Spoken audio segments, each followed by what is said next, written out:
Bonjour et bienvenue sur ma chaîne. Je m'appelle Alice Marchand et je suis magnétiseuse, guérisseuse, curothérapeute et médium. J'espère que vous allez tous bien. Les membres du gouvernement chantent depuis 2 semaines maintenant la même chanson, s'appuyant sur une seule et unique partition qui a fait ses preuves et qui semble encore fonctionner. Les annonces chocs se succèdent à un rythme effréné, distillant des doses homéopathiques de peur et maintenant la population dans un stress permanent. Qu'est-ce que cela cache? Plusieurs choses en réalité, selon Amandine, dont les informations sont dignes de confiance. On l'écoute. Il n'y a pas une rentrée, il y a un cumul de rentrées. Et le cumul, encore, vise à nous abrutir, nous empêcher d'y voir clair et nous empêcher de voir ce qui compte le plus, ce qui est le plus important. C'est l'angle sous lequel j'ai voulu faire cette émission de ce soir. Et donc, on m'a dit, en termes d'importance, on m'a dit les enfants un tiers, en termes d'importance. Donc là, on poursuit sur le principe de proportion. Vous verrez que quand on applique le principe de proportion, il y a un certain nombre de choses qui relèvent de la mare au canard qui deviennent limpides. Donc, au niveau des enfants, on m'a dit un tiers. Pour l'économie, on ne m'a rien dit. Après, on m'a dit les conflits, que 10%, ils essayent de faire plus. Donc, ils essayent de faire monter la mayonnaise. C'est le ridicule à Macron encore.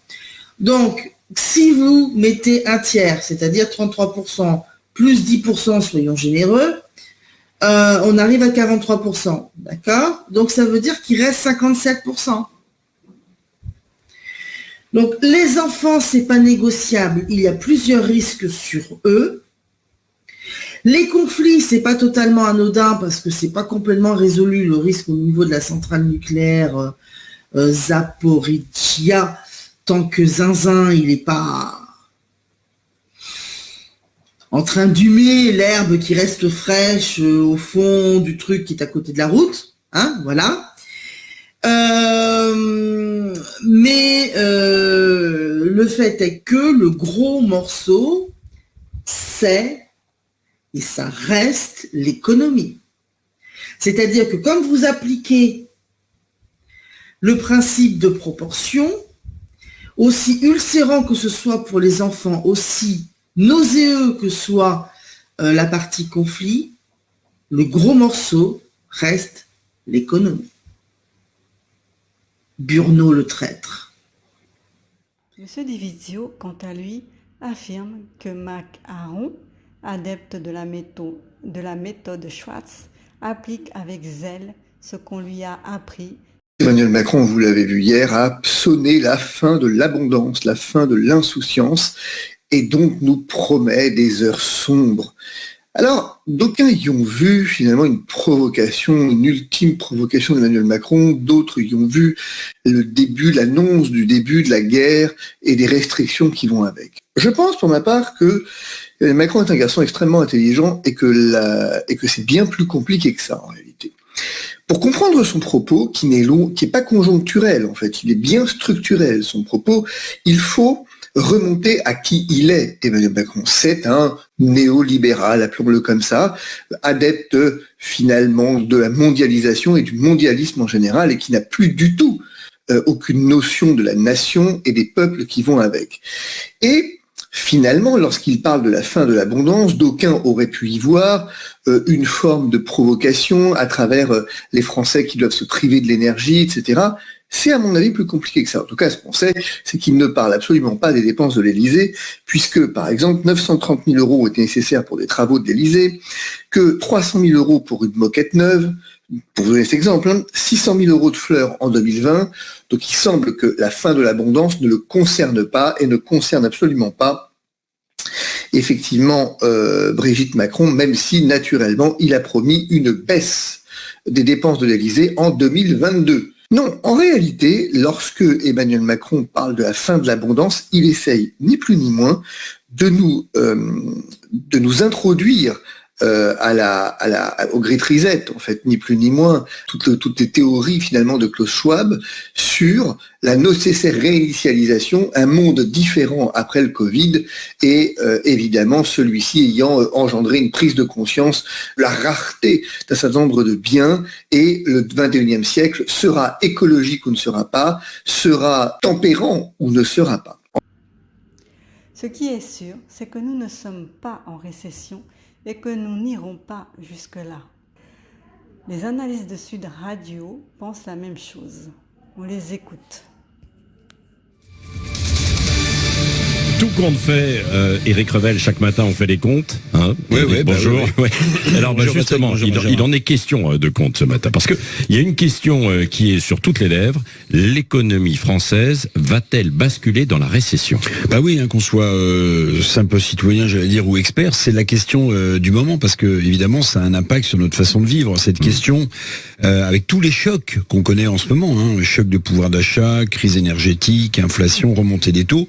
Oui, la question c'est bien de savoir si on va devoir se serrer un peu plus la ceinture parce que la récession rôderait. Alors le gouverneur de la Banque de France, François Villeroy de Galhau, a donné discrètement une interview à Ouest France. Le gouverneur de la Banque de France estime que l'économie française va connaître un net ralentissement. Alors c'est un mot fort dans la bouche d'un gouverneur de la Banque de France. Net ralentissement, mais pas de récession, dit-il, tout en reconnaissant quand même que le nombre d'incertitudes économiques est tel aujourd'hui que sa boule de cristal est très opaque. Oui, alors net ralentissement, c'est pas bon quand même, notamment pour l'emploi, même si le chômage recule quand même, ou a semblé reculer en tout cas. Oui, alors on parle surtout pour 2023, et c'est là où on s'interroge, parce que l'année 2023 risque d'être extrêmement difficile. Net ralentissement sans récession, ça aura quand même, oui Patrick, un impact sur l'emploi et la consommation, notre consommation, la consommation des ménages, qui est, je le répète souvent, le premier moteur de la croissance française. Alors, nous allons procéder au tirage. La question étant de savoir s'il y aura des restrictions économiques et si elles vont être impactantes. Il va y avoir des restrictions économiques impactant toute la population.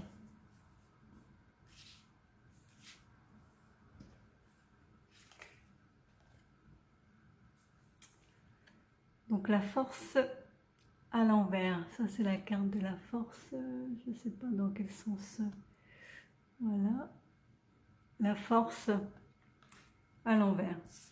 Donc ça signifie que nous allons devoir subir.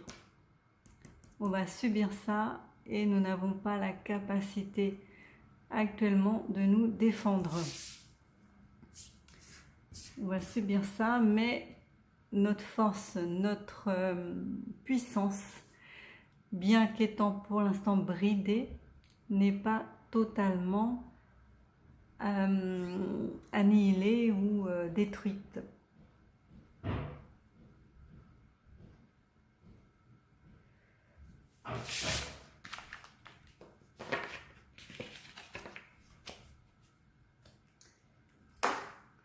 Je vais passer par l'oracle des énergies lumineuses pour avoir la tendance générale. Donc, va-t-il y avoir des restrictions et vont-elles nous impacter durablement ?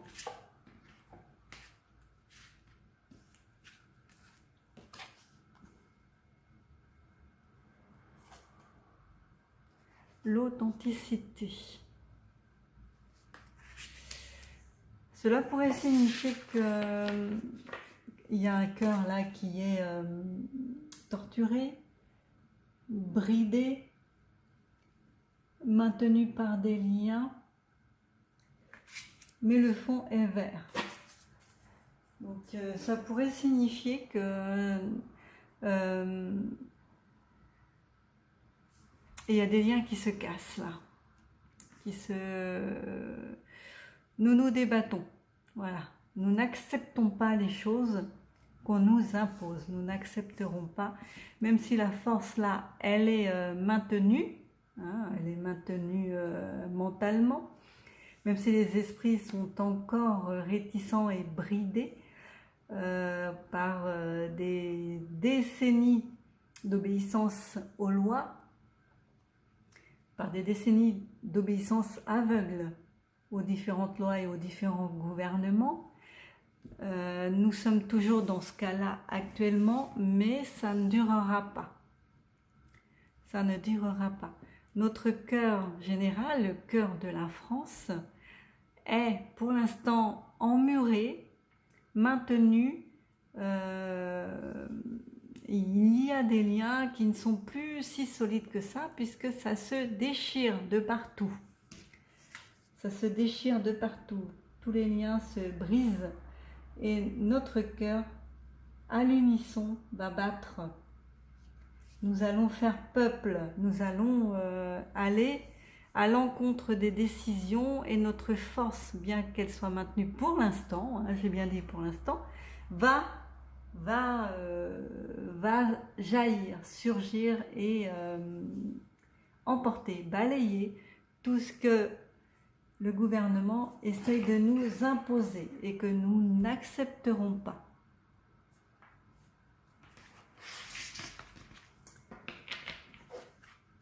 Alors, je vais passer par l'oracle des miroirs pour commencer.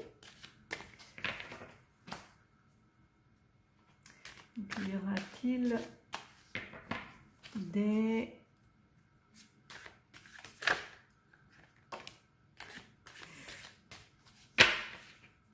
Il y en a trop et j'ai pas posé la question. Allons-nous subir les restrictions économiques que l'on nous impose?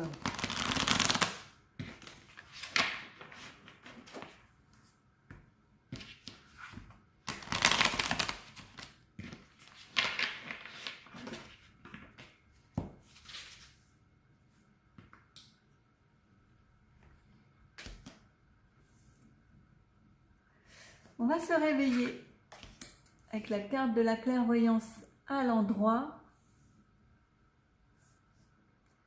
On va se réveiller. Fini la tranquillité, le bien-être, les sensations que nous avions d'être dans un confort relatif. Tout ça, ce sera terminé.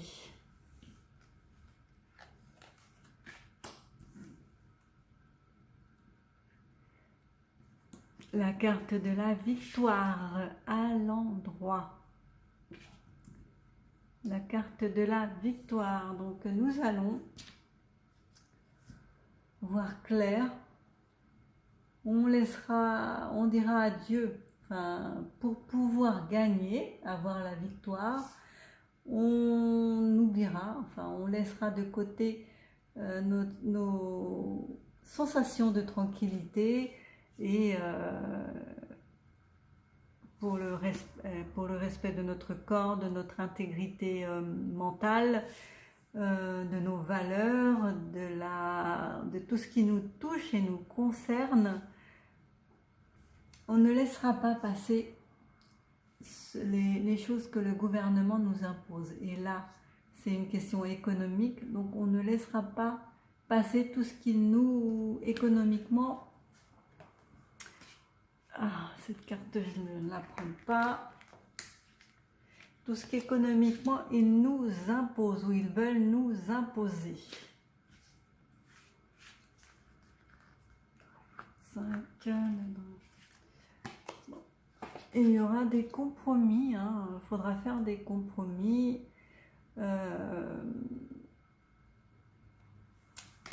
Il y a du retard dans certaines décisions et dans l'application de certaines lois, mais avec de la persévérance, nous pourrons nous en sortir. On sera peut-être à un certain moment obligé de passer par le tribunal.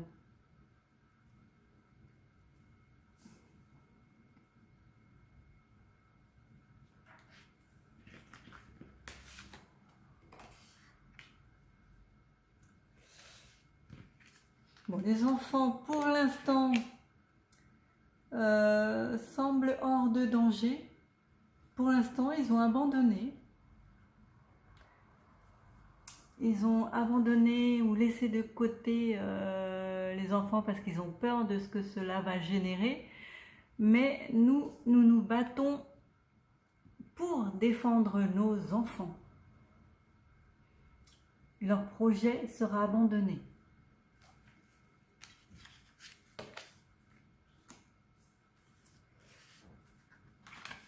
Certains vont partir.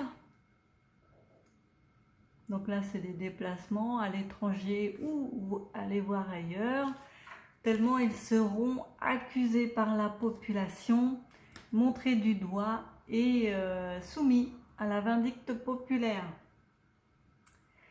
Nous connaissons les coupables et ils seront traités tels qu'ils le méritent. Donc il y aura des examens qui ne leur seront pas favorables, des mises en examen, l'examen de leurs actes ne sera pas favorable pour eux. On les accusera, ils seront mis en face de leurs actes, voilà, et jugés tels en conséquence.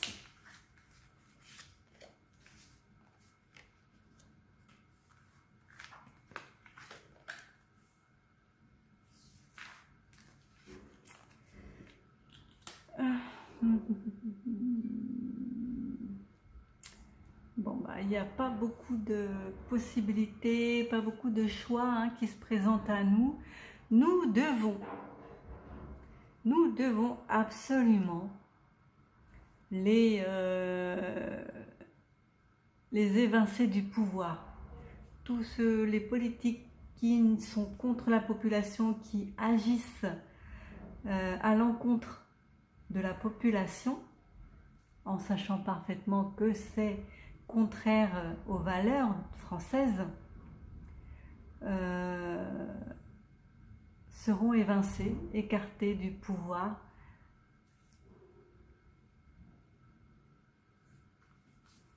Et il n'y aura pas beaucoup de choix pour eux.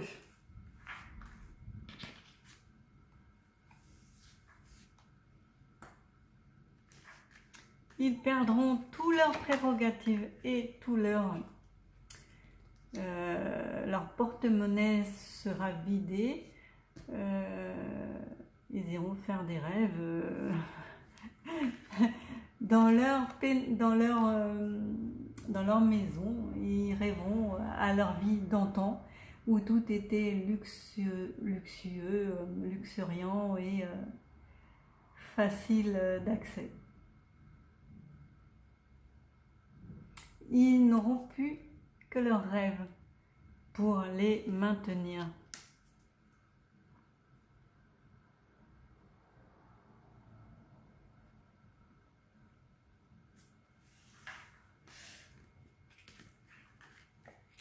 Bon, le projet que la population ou certaines personnes ont va voir le jour, le projet pour les évincer, pour réussir à récupérer la France, à ressortir la France de tout ce marasme dans lequel on l'enfonce sciemment.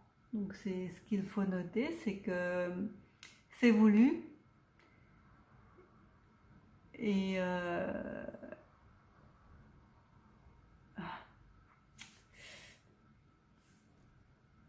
donc ça va voir le jour. Il y a eu un travail qui a été fait en sous-main, en cachette. Certaines personnes travaillent à ce que tout soit... à ce que la population soit délivrée. Et ça va voir le jour. Le verdict pour eux sera fatal. Nous retrouverons la stabilité, la protection, les personnes là qui travaillent, qui voient clair, la population qui est en train de se réveiller et qui va faire en sorte d'échoir les personnalités publiques, politiques de leur perchoir, est protégée. On a la protection, ainsi que toutes les personnes qui œuvrent dans le bon sens vers la lumière. Nous avons tous la protection et le projet va voir le jour. Tout ce que nous souhaitons va se concrétiser dans la matière.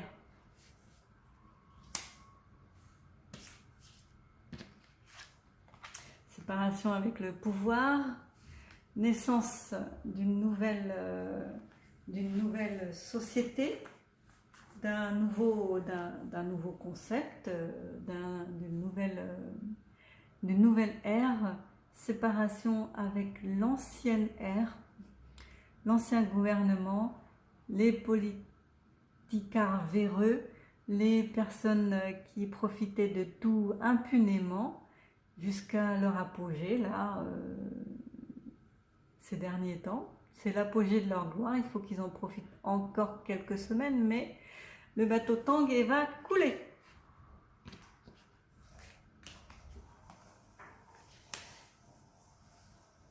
Ce n'est plus qu'une question de temps.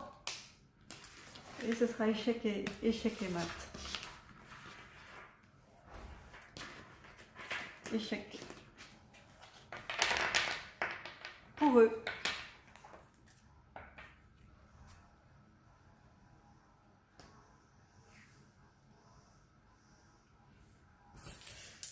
Je vais prendre les baguettes.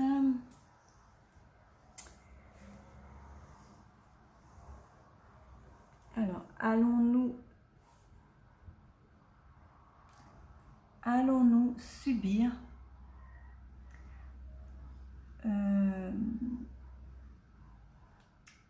les restrictions économiques? Oui. Est-ce que cela va durer longtemps? Non. Est-ce que cela va durer jusqu'en décembre? Non. Est-ce qu'en 2023, il y aura toujours des restrictions économiques? Oui, une partie. Une partie.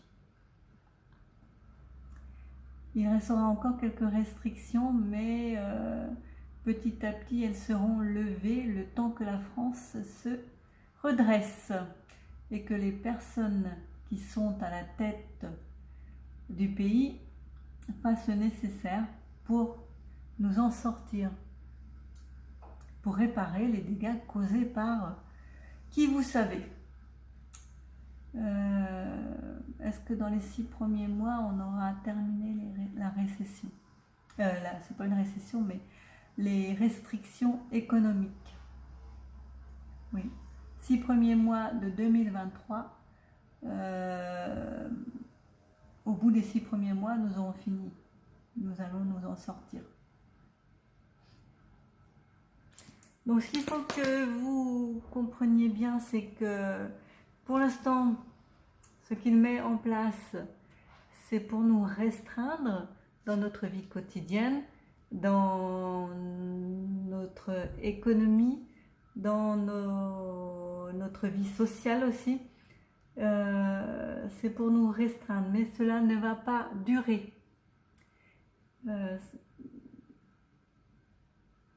En 2023, les 6 premiers mois vont être un petit peu compliqués et dédiés à la reconstruction de la France, si ça va dans le bon sens, hein, car comme vous le savez, les choses peuvent évoluer et tourner dans le sens que nous ne voulons pas, grâce à de la magie et à des rituels.